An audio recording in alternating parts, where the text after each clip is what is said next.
Greetings! Gremlin Backroads coming to you from Franklin, Kansas. We're at the Miners Hall Museum, here to learn how to make sausage. Let's go.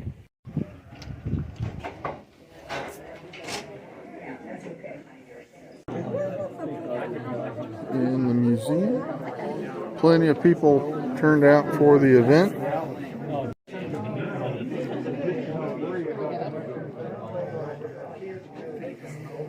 A lot of local history in the museum. So if you like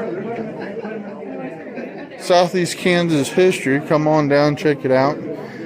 This video is not going to be highly museum focused. We're here to document the event and learn how to make sausage.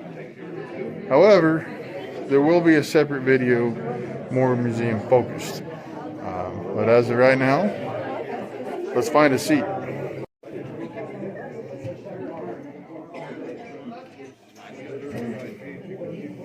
Everything that they're going to tell you is brand new to me. I've never watched anybody make sausage, and I know there were a lot of places around that did. We have pictures up there. Maybe you recognize some of those people. I have to be honest, I do not. It's been a long time. Yeah. Anyway, and so we have a couple here who, Rudy said he'd made sausage since he was a little kid. He almost doesn't remember not making sausage. The size of these guys right here. Yeah. And so they're going to talk about a half hour about the process and the making of sausage. And then what we'd like to do after that is give some time to ask questions. And so I think, you know, these guys have been talking to people around here. I'm sure you can share stories and experiences. And from the pictures, what I saw up here, when they got together, that looked like an awful lot of meat. Looked like quite a few people and almost as much beer. But I don't know. So I'd like to introduce you to Charlene and her husband here, Widmer. So Rudy, if you'll start off with this. Well, I'll probably. Oh, okay. Well, we've got them both mics, so that'll work. Yeah, we're just gonna kind of have fun, and we're gonna do this kind of like I'm interviewing him.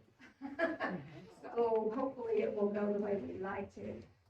Aprons are supposed to be the theme. How many of you actually have aprons at home?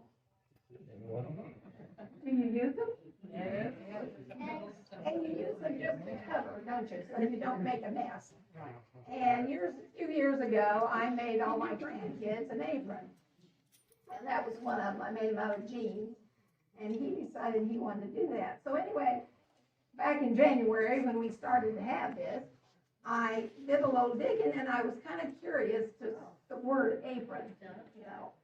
And I was rather shocked to find out that in the King James Version of the Bible, in Genesis and Acts, they actually use the word apron. So they've been around a while. But the aprons we're talking about were, what aprons did your dad wear anyway? I think they were more of a canvas, it's kind of like this, a canvas is a denim type of deal. Did you wear them all the time when it was? Well, see, he worked at Dickey Clay, and he worked around tile, and he was a tile setter, and so he was always coming home and holding them. So he wore his apron to work, and then working on butchering stuff. Butchering, depending on what you're doing, you can be kind of tight as for me when I'm talking. I can't reach back here. I can't reach back behind me as good as I used to. But anyway, depends on the sausage you're making. If you're making blood sausage, it's kind of greasy and sloppy until you get it in the casing and take care of it. So you can splash it around on you. And one reason Dad always had an apron when he was butchering was because of the fact that some of you was talking, you know how they would take a hog and put him in a trough, pour the hot water over him, and then turn him, roll him in that trough. And sometimes his foot gets hooked up on something, and it'll splash down, and the hot water splashes up. The hot water splashed down the Dad's boot one time. Scalded. He learned to keep the water off. You learn about mistakes like that, don't you? Okay, you got me fixed up, man? Oh, yeah, you're tied up. So what time of year do we usually do the butchering? You do the butchering usually, in the fall, when the weather's starting to get cool.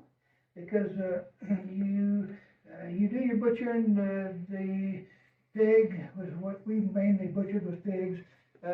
Hang them up in a tree all night, or if it's too cold, put it in the garage.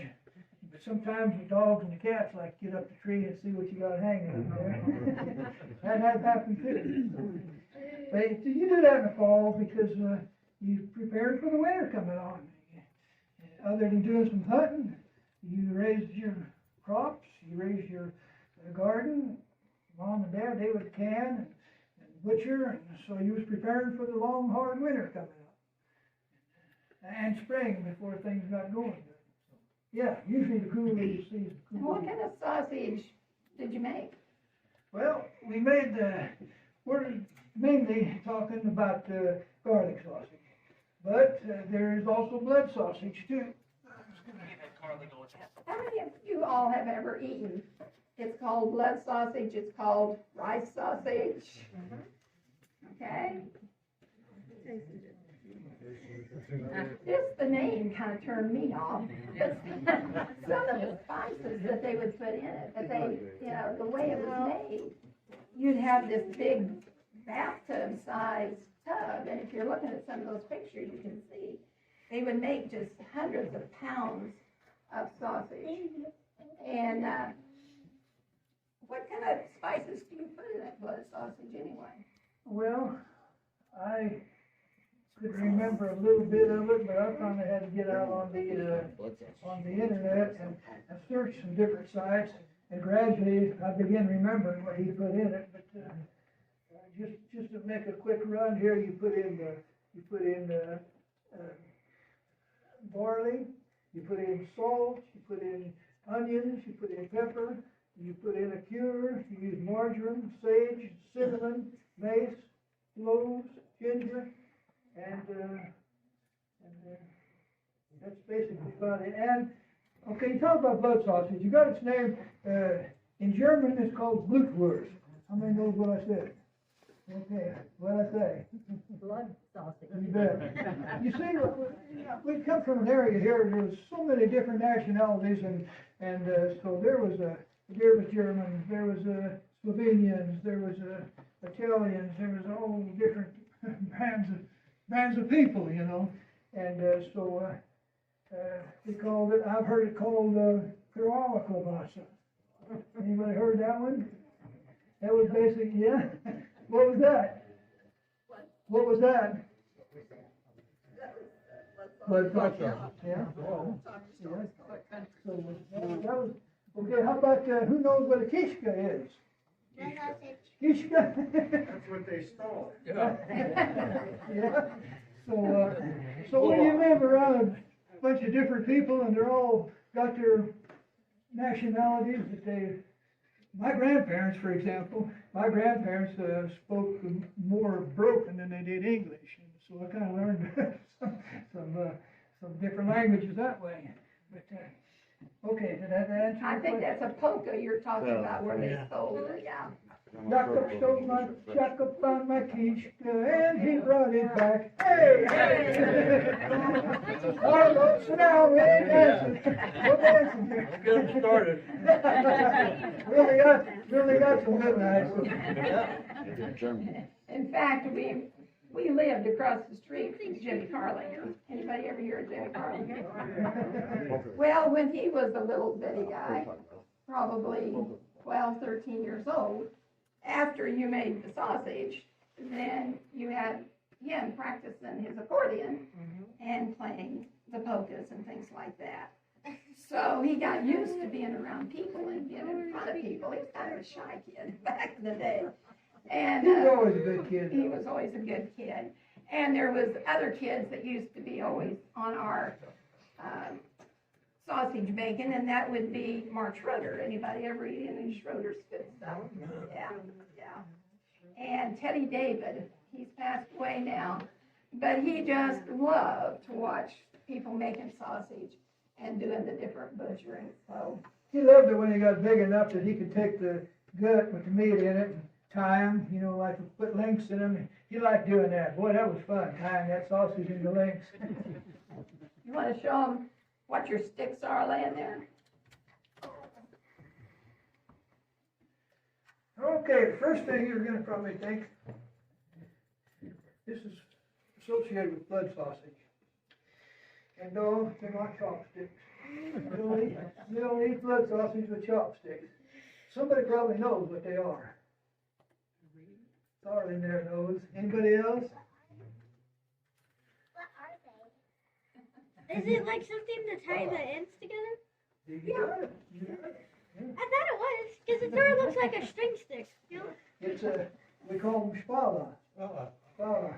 And so you'd run that, you put your meat in here, and of course you crank on it, and it squeeze it out, and you had your casing over here, and they would run the casing out and the meat, and so you cut it where you wanted, and you got your two, depend on whether you made a double round or a short one or a round and a half, but you stick this through the casing, stick it through there about 2 or 3 times, and then break it off.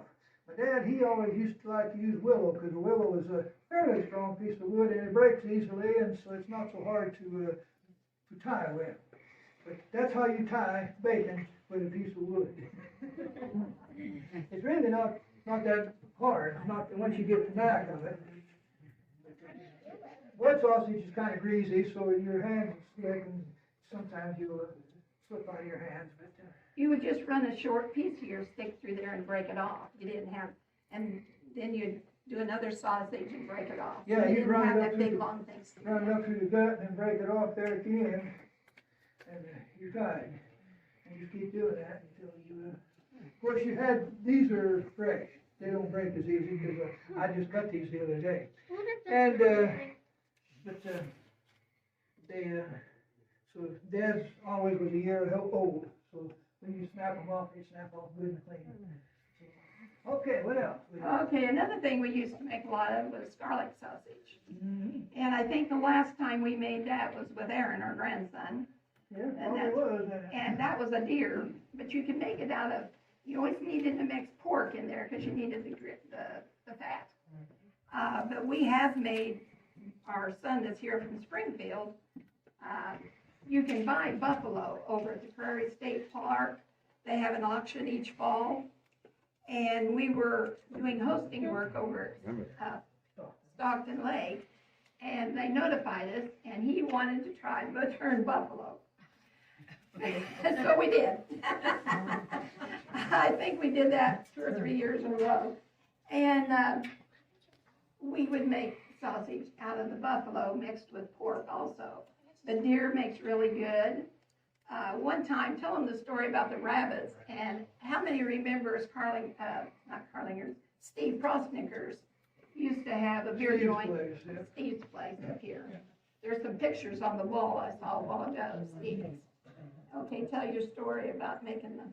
Well, back in them days, you're talking about days when TV wasn't all that good, listening to radio, so they'd go out to the joint, have a few beers, talk, play a few cards or whatever.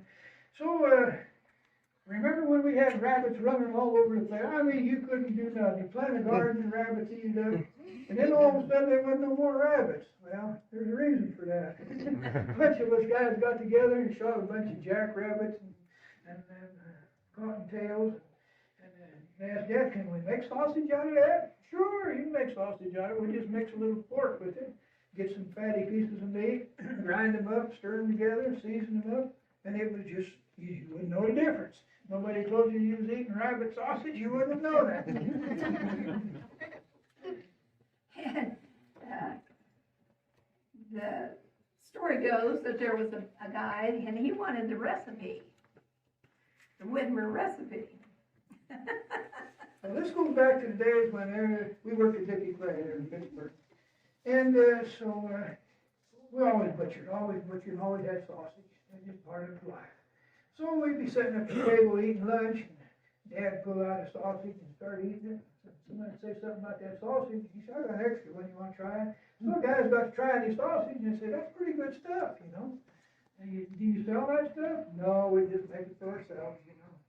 So some of the guys got together, well, could we buy some meat, make some sausage out of it?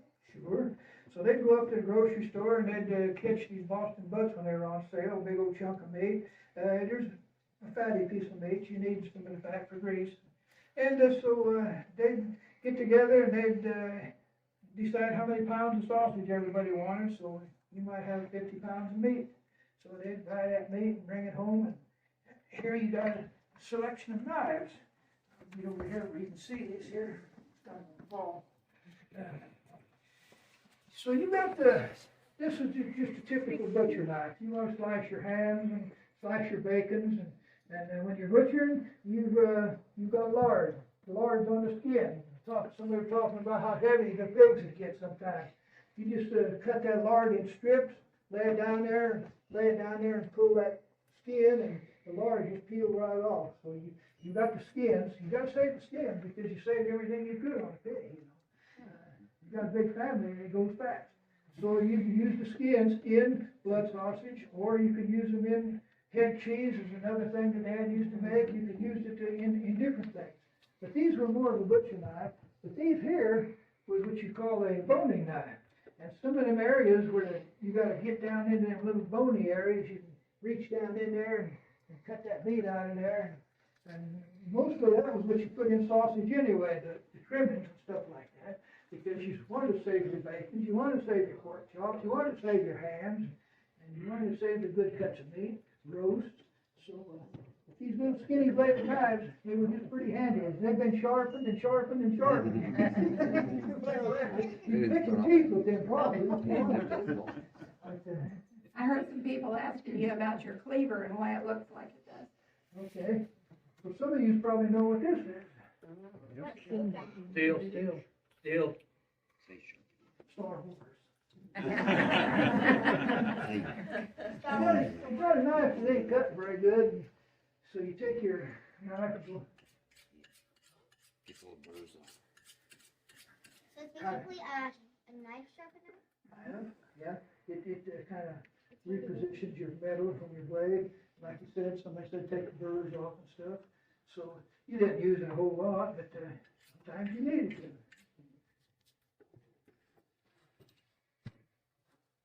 Charlene's talking about this cleaver. Not beaver cleavers, but little butcher cleavers. What's that? Boy, I tell you what, somebody sure pounded on that a lot, didn't they? Oh my gosh.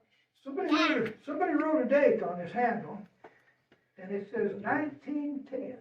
1910? So this thing was being used around the year of 1910. And beyond. That's a long time. So, as time progresses and we get smarter and get easier, you got saws to saw them bones with, you know. They had a hand saw, and then finally you could get a band saw. But anyway, these didn't have any saws. You can see it had really been pounded on the lot. My dad was born in 1914. So this thing was being used before my dad was born. So the Whitmer family had been doing some butchering for a while, hadn't they? And that's pretty beat up. I've never seen it used. And like I said, I was aging these kids and we butchering. I've never seen anybody use it. This is the way you're supposed to. Okay, now. So what's the paddle for? Well, Does that keep the kids in line? every once in a while we get some kids about the size of these kids up here. And they get a little rowdy. And okay, boys, come on, line up. I got something I want to show you. And then we tie your shoelaces. No, we didn't do that too often. Need holes in it. Yeah, I need more holes in it. This was part of, I know we're supposed to be talking about sausage making, but sausage making comes from butchering. So this is what we always use to render lard. Have a big old pot. After we took the lard off the skins, you put it in the grinder, grind that lard up. And incidentally, that's what this is. This comes off of a meat grinder. This is used for sausage. It's got small holes in it. The lard, you have bigger holes in it, maybe about the size of that one in the middle there. So you take that lard and you put it in a tub with low heat, and it just kind of keeps moving it around, so it don't scald and burn to the bottom of the tub. Keep it moving, keep it in liquid. And it takes a little while. As you can see, it's been rubbed a while. 20 hours? Yeah, been rubbed a while. She asked you how many hours would you How start? many hours? Depends on how old you are and how sore your back is.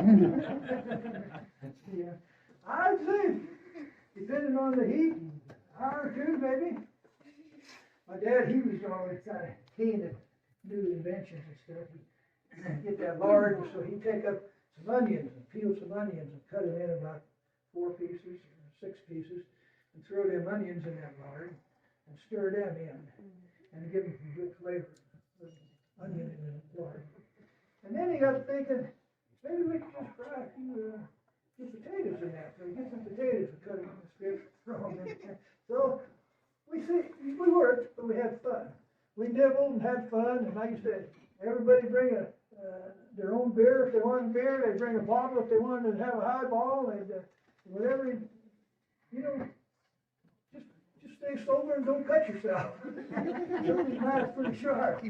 But, people had enjoyable times together. I've never seen anybody get in a fight at butchering parties. Maybe we'd argue about, but anyway, he was talking about the guy that wanted to take the recipe. So he did have a shop, and so this was a Dickey bunch, and one of the guys that worked at Dickey's told this guy, he said, boy, I really can make some sausage. He said, you ought to come on down with us and help us make some. So he comes down, and he's privately saying, I'm going to get this recipe. He's got his pad and his pencil. We put it in there, Rudy, and Dad reached in there in the sack and get out a handful, another handful. I'll tell you, it got to the point where it got so big, Dad bought him 2 tubs. They were probably, There were bathtubs on. yeah, the tubs were probably about this long and about that wide. And so he's pouring salt and pepper and putting everything in there. And this guy's sitting there, well, how much is that? Well, he says, handful of this, handful of that, 2 handfuls of this. He walks away. How am I going to get a recipe off of that? But Dad raised a lot of his own spices. He had a little garden out back, and so all these things I read off, he raised a lot of his own stuff there. And so he had a little old coffee grinder. And things that hang on the wall, they got a handle on it, and you can grind your coffee and stuff with it. You can tighten it down real tight, and you can grind up your herbs and stuff. And so he's raised a lot of his own herbs. Okay, can I answer your question? Yeah, and we're running out of time. It's 2:30. There's a story about we could eat the garlic sausage fresh or we could smoke it. Yeah. And some people wanted to smoke. I always like smoked sausage myself. And Nope. so you take your sausage, however much you want. We had a friend of ours, he had a little smokehouse, and not far from there. So everybody wanted their sausage smoked. Got a hold of this gentleman and says, smoke mine too. So he put all his sausages in the house, put them on poles, rods, and hanging them. So the right way to do it is to get you a container, a tub or something like that, and then build a fire in it. Get good fire going with hot coals and stuff, and then snuff it out, cover it up, and then go get you some more wood. It wasn't green, it was dried wood, but put some more unburnt wood on top of it, on top of them hot coals. Put your cover over it, put it in there, shut the door up. Of course, you can't breathe. The fire can't breathe, so it sits there and smokes and smolders and smoke. The old smoke coming out of the house, you know. Many times people stop and say, hey, did you know that thing's on fire? Yeah, we're cutting some sausage in here. So this one particular day, it was a good day, things were going well. And he goes in, puts his sausage in the smokehouse, come back, decided he wanted to get him a couple more beers. He was thirsty again after all that work. We were sitting around talking. And like I said, Jimmy, he usually be in there with his accordion playing. And the phone rings, and this guy's wife, he said, you gotta get home. I think that smokehouse is on fire. No, that's just smoke coming out of it, no big deal. She said, oh, she said, there's more smoke coming out of that. I think the flames are in there. You better get out of here fast. He jumps in and starts running down there. She's right.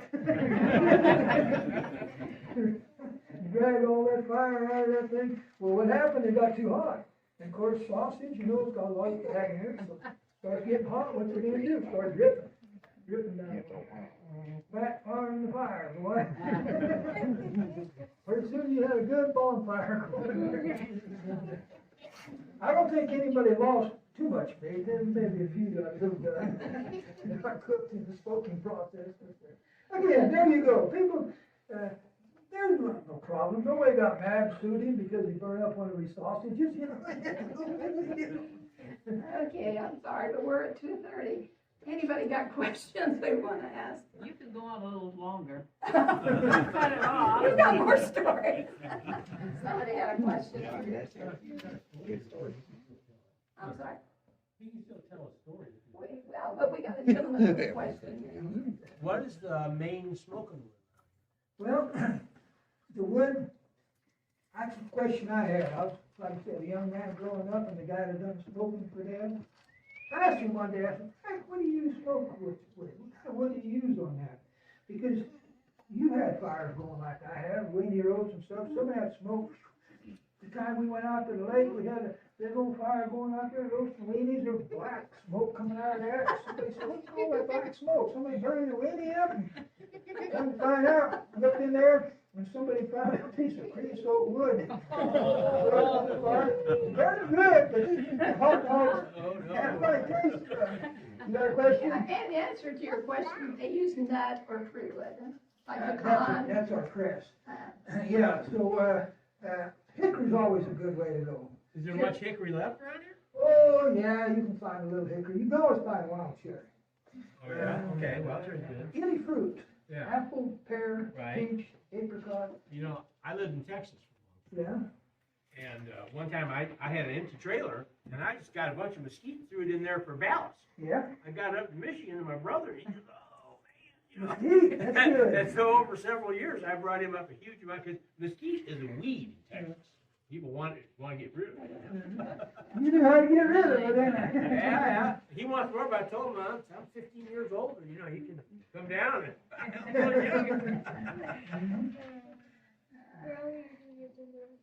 What's that? So, There. what's the first mistake everybody makes, and what's a trick that you like to use? That's a For- two-part question. For, For just making sausage, just in For general. making What's the first thing that everybody messes up, and then what's a good trick you got? well, I think part of it, for my part, was especially the last batch that we made with our grandson. The garlic, you put in a rag and you soak it and get it wet, and then you squeeze the garlic juice. Hammer it, pound it, pulverize it, mush. Yeah, And then get it wet in a pan of water, squeeze it, work it, twist it, get all that flavor out of that garlic. and before you put it in your casings, take a patty and cook it.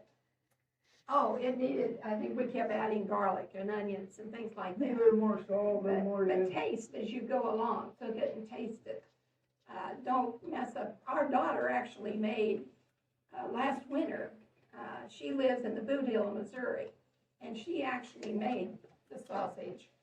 And that's what we advised her to do, is we'll give you the original as we can remember how to do it, and then she would taste it, so that she didn't run 100 pounds. We're talking hundreds of pounds of meat. You're getting a lot of dollars wrapped up in it. Yeah.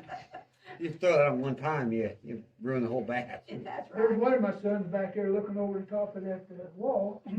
We went down there and butchered a couple of pigs at his place. And it was cool enough, the meat was cool.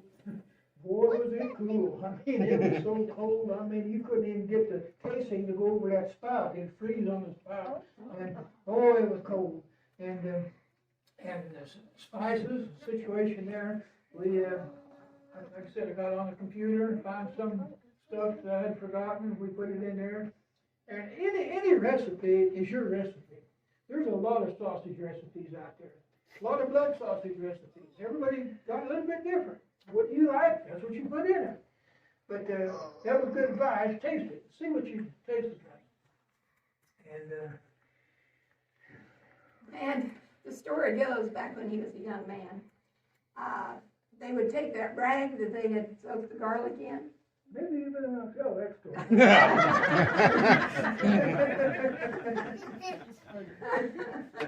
And of course, we're talking back, we've been married a few years, but you're talking back in the 50s, probably 40s, 50s. Late 50s. And so the kids would take the garlic rag and they would stick it in somebody's car by the heater. Now everybody goes home with their sausage and goes home, and the wife gets in the car the next morning and goes somewhere. She said, "Boy, that car stinks. What's that? There's like a sausage in there." Well, yeah, it's probably sausage. Next day, boy, it still smells bad. 2 or 3, 4 days later, it ain't getting any better. Somebody, I won't mention his name, took that thing and stuck it. Remember how the heaters used to come from underneath your feet, underneath the dashboard? You had a little metal where heat come out. The blower was there. I stuck it in there. And so that old warm air blowing there. That was a bad deal. She don't believe he was ever that honest. Did you have a question, honey? Well, you grind up meat, like your mom cooks on the stove. A pork chop, maybe? Did you make pork chop? What's that big wood thing? That- I'll let her finish and I'll add to it. And you grind it up, and you mix all kinds of good things, like garlic and onion, salt and pepper. And then you put it in that thing and make it like a hot dog. To you kids, that would be a good description. It looks more like a hot dog, a big hot dog. And that's how you make sausage. Yum. And then, back in the day, we used to go to Arma. You live in Arma. Yeah, we did. And you used to go to Arma, and they had a bakery. Anybody remember the Arma bakery? Oh, yeah. Oh, that was good bread and donuts. That Arvin Frontenac, whichever one you like. There are 2 good bakeries in the area. They had good cinnamon rolls, good donuts. Getting hungry to talk about it. But getting back to this board. Said we had some pretty big tubs to make that blood sausage in. And it's juicy. Okay, I mentioned that these knives. This here knife is a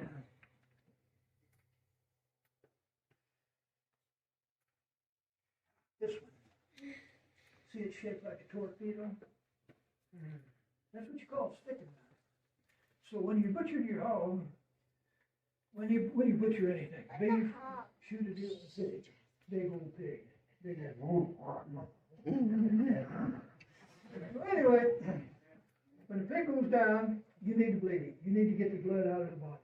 Because if you don't, the blood will coagulate in there, it'll set up and it'll get hard. If you ever bite into a chicken wing and there's some black stuff in the chicken wing or a chicken leg or something, it's a dry blood.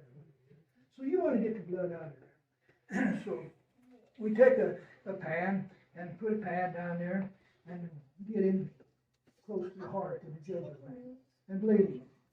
And so that way you don't have no contamination of dry blood. And the fork was used to lift the meat out of the hot water and things like that. After you got your blood sausage made, you'd stick it in this water that you was cooking your heads and the kidneys and livers and whatever else you was putting in the blood sausage. And you put that blood sausage in there and you stick them with the fork like that. And if you stick them, the blood that went in there was very. We only use, I doubt if we used a quart of blood, would you say? I think a steak at Jim's Steakhouse is about that. Yeah. But, anyway, you'd stick that thing and it oozed, the heat inside of it oozed. If you come out kind of reddish color, leave it in a little longer. You stuck one that come out clear, that's good. Pick it up out there, set it in the pan, put it on a table. There's some pictures up here of the sausages on the table. on the screen up here. I saw one a while ago. Did you? Yeah. You probably know them guys. At her own. So, you asked about the stick again. The blood sausage, like I said, it's pretty juicy. So when you're stirring this stuff up, it's kind of hot too, because you come out of the fire and you heat them heads and stuff up to where the meat falls off the bones, and it's kind of hot to hold. So you can take this stuff that you ground, put it in the tub, and you can kind of stir it in the tub with these.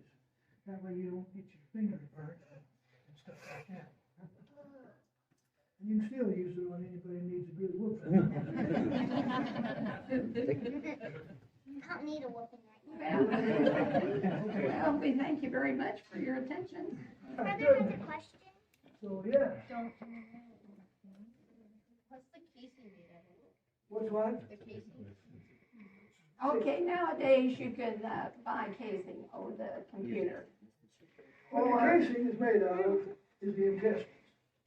And so you've got large intestines, small intestines. When your first food goes down to your stomach, goes into the small intestines, and they're small. And there's a lot of liquids and stuff in there, everything you drink, your body absorbs all the nutrients.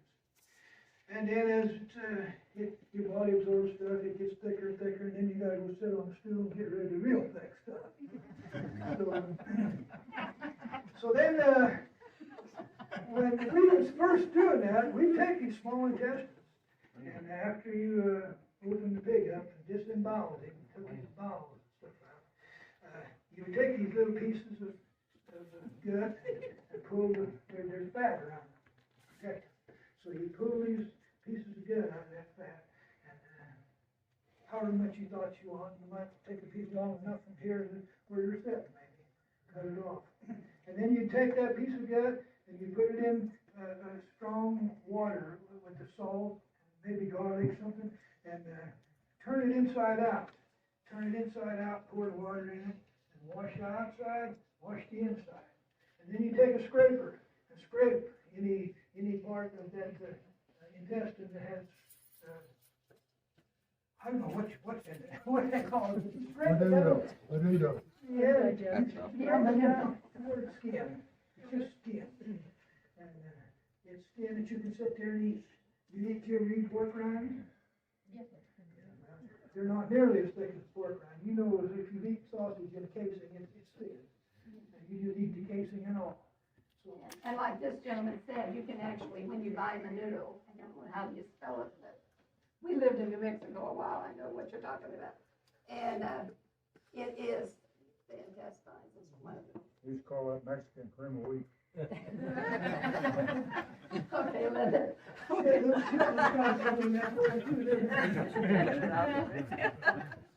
so, yeah, I'm sorry we're keeping you too late. Well, you did fine, and Rudy and Charlie will be around for a while, so if you have more questions to ask, that's great.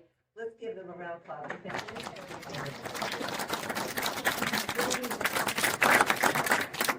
I think no matter what, you would have had fun making sausage with them, don't you? My name is Linda, and I'm on Board of Trustees here. I just wanted to thank you all for coming, and this is actually was our second program for the year, and we have one more program with the aprons, and it is going to be on the last day of our exhibit. Nanette Krumsick, who's sitting, you want to wave your hand or stand up if you want? She's going to be the leader of that on March the 27th, and then that will be the last day of our exhibit. The upcoming exhibit is going to be on a coal camp, and it's going to be on Arma this time, so just down the road. And we hope you will come. The dates on those haven't been set up for sure, but we'll have a program in April, May, and June. So without further ado, I think we're going to hear some polka music. We've got some of Schroeder's sausage for you to taste, and some cheese and crackers, and some beverages. So stay around and enjoy yourself.